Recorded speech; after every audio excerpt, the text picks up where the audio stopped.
है इसी मुद्दे को लेकर, कह रही कि एसआईआर जो है वो कहीं न कहीं इस वजह से भी किया जा रहा है ताकि बीजेपी को फायदा हो सके।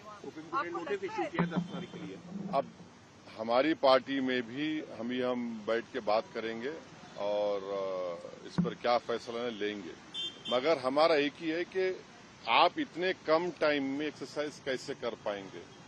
बहुत टाइम कम है।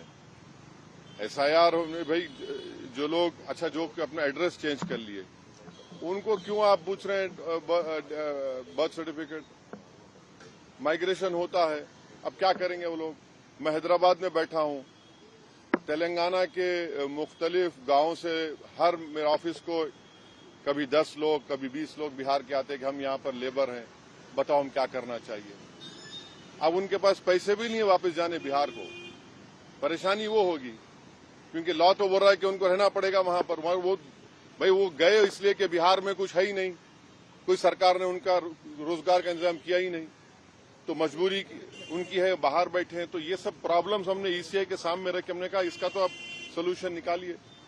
चुनाव आयोग ने क्या भरोसा दिया आपको? काफी आप चुनाव आयोग खुद बोलेगा, मैं क्यों बोलूंगा चुनाव आयोग की तरफ से, क्योंकि वो तो अंदर से आप आश्वस्त नहीं आश्वस्त सवाल नहीं। देखिए हमने ये सब जो बातें आपके सामने रखी हैं, जो पॉइंट्स हमने सामने रखी हैं, उनके सामने जाके बोला हमने कि ये प्रैक्टिकल डिफिकल्टीज हैं, कैसा आप एक महीने के अंदर कैसा करेंगे। तो उन्होंने कहा कि नहीं हम लोग बीएलओस को रखे हैं, वॉलंटियर्स को रखे हैं।